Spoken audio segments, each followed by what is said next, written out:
Negative thinking is a major problem because you've got to get control of this. You actually can control what this does.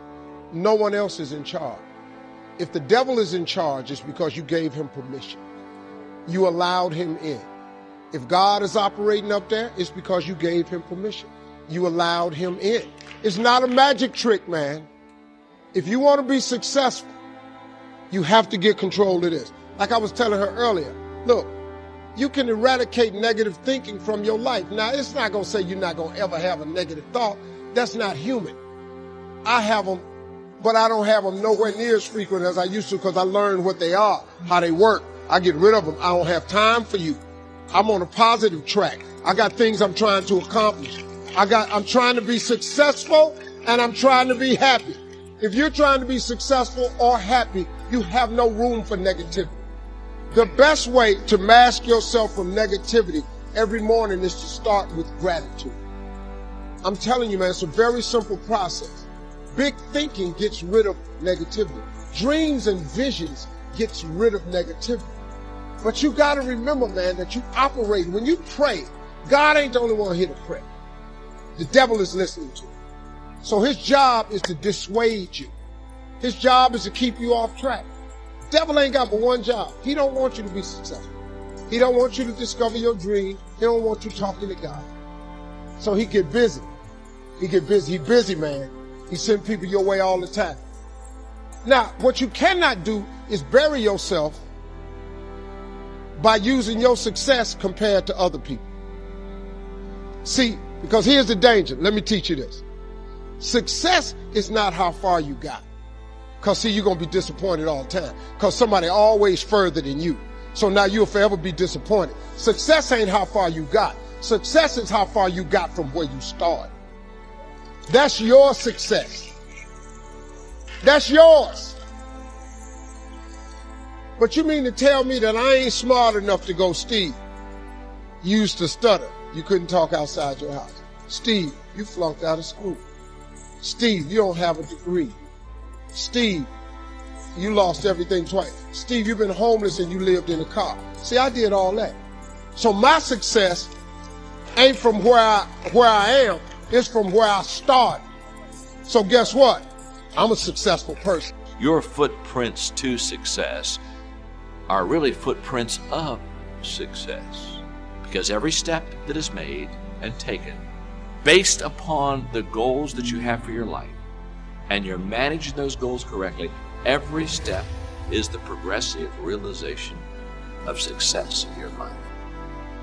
There are only two ways to live your life. One is as though nothing is a miracle. The other, as though everything is a miracle. If you really want to be transformed, you have to live an intentional life. This is so simple, I don't want you to miss it. Most people don't lead their life, they accept their life. And when you accept your life, you are living on things that are not worthy of your time and effort and energy. Dominant culture that is designed to destroy your sense of self and your belief in yourself, and you have to learn ways in which you can begin to connect with this power that you have within yourself to handle where you are. The key is to be constantly in a perpetual process of discovering the truth of who you are and fighting constantly to look for ways in which you can escape the inner conversation. Everything that you do is habit forming. And that includes hitting the snooze button. That includes sitting on the couch. That includes eating donuts. It's all habit forming. You know what else is habit forming? Discipline. Setting the alarm and getting up. Going and working out. Eating steak. That stuff is all habit forming too. I recommend you form some disciplined habits. We can either accept conditions as they exist, or we can take the responsibility to change them. I don't want nothing to control me but me. And so I got to put myself under extreme discipline to make sure I'm free. So when people see me, you get up at 3, you don't drink, you don't smoke. I'm not doing that because I think I'm better than nobody else, or I think you're going to go to hell because you had a drink. I want to control, I want freedom. And for me, disciplining myself means more freedom.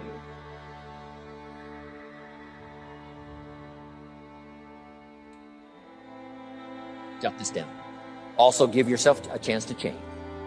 Some things I held on to that I thought this was it. I'm telling you, after a while I gave it up, found out it wasn't it.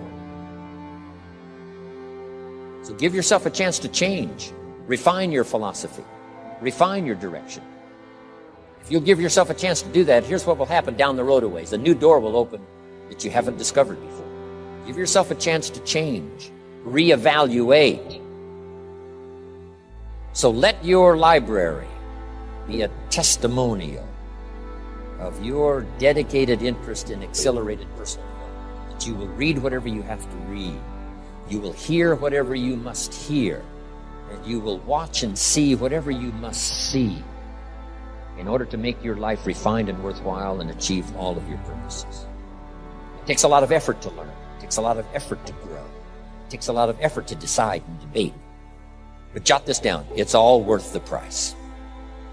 Whatever stimulates you to think, whatever stimulates you to wonder, whatever stimulates you to react or even to debate, even if you hear something you say, well, that's not right, see, that's still valuable. It means you're awake. It means you're alert. It means you're alive. It means your mind is ready to take on something, whether it's agreeable or not agreeable. Something right, something wrong. Who cares what it is? We've got to listen to a variety of voices. And some are going to come from the left and some are going to come from the right. And some are going to come from mysterious sources. And some will try to entice you with all kinds of stuff. But that's okay. Just so you're alive and alert and awake, ready to process anything that comes your way. Take the best of it and make it beneficial so that tomorrow you walk with a stronger step. Next month you see a clearer vision. And a month from now, the purpose for your life is multiplied by 2, 3, 5. That's what I want to create here. Here's one that's important as you read and as you listen and as you study and as you grow and as you take notes and as you fill up your journal. And then try to work on the ideas to make yourself valuable in the marketplace. Here's something to remember under personal development, some things I had to learn. First, steps to success. First of all, you need good ideas. Just decide right now you're going to accelerate your plan for collecting good ideas. Ideas for your life, ideas for your health, ideas for your marriage, your relationships. Ideas that stimulate. One idea sometimes leads to the next, needs to the next. And the 4 or 5 ideas in the future that really thrust acceleration into your life, you couldn't have gotten unless you went through the first one and the second one and the third one. Learning to handle the passing of time. Jot this down if you're involved in business. You've got to give your project time. You've got to give your people time. Give people a chance to learn, chance to grow, chance to change. One of the great requirements, especially in such an industrialized, busy, mad, dashing society, and that is to have people patience. First, we exercise it with our children, our family. Getting people to work together. You've got to have patience, even with your family. If you're involved with independent people, it's a challenge. It's like herding cats, trying to get them to work together. Herding sheep is easy. They very quickly get going in the same direction. But try herding cats. It's like your children. Different ages and different personalities and different opinions. You get the family all going the same direction, kind of working together to make things work. I'm telling you, it is a challenge.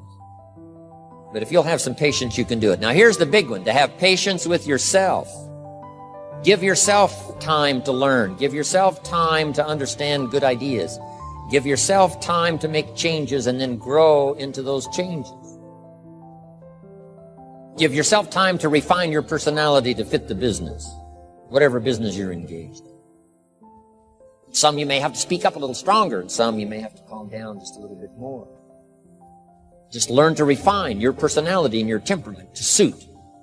All of us can do that.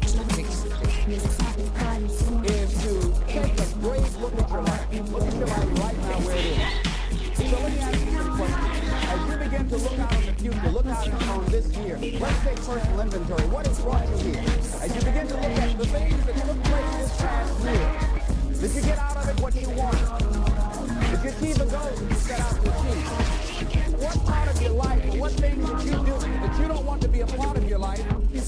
Are there any people, as you begin to look at your life, looking where you want to go and what you want to do, are there any people that might be some dead weight that you need to think about unloading? Because what you have found through that relationship that is more toxic than is nourishing, is more debilitating than it is empowering. So now you've got to make a decision. See, many of us won't be able to move forward because we're not taking true inventory of our lives. If you begin to look at your emotional, your spiritual, and intellectual development, how many books that you read, how many seminars that you attend, how many classes that you take to begin to develop yourself professionally, to improve your craft or your skill. How many new things that you learn? Just take some personal inventory, just thinking. Beginning to know yourself. What are the things about your past that has influenced you right now? What's your philosophy of life? What are your beliefs, things that you feel very strongly about?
What are the events? What are the circumstances? What are the people that have shaped you? Just thinking. What are the things that you need to let go? Some things that have caused you pain, that's stifling your growth and development. What are those things? As you begin to look at your profession or your career, what is it that you need to do to begin to upgrade your skills or your knowledge, to continue for you to be competitive in the marketplace? As you begin to look at yourself and ask some of these questions, what is something that you're good at? Are you living your passion? Are you living your dream? What do you regard as your greatest personal achievement? What is the one thing that other people can do to make you most happy? Just think about these things. What would you do if you had 1 year to live and guaranteed success in anything you decided to do? What would that be? What would you do with your life if you had it to live over? Getting to know yourself. What is one value, one deep commitment from which you would never budge? Never budge.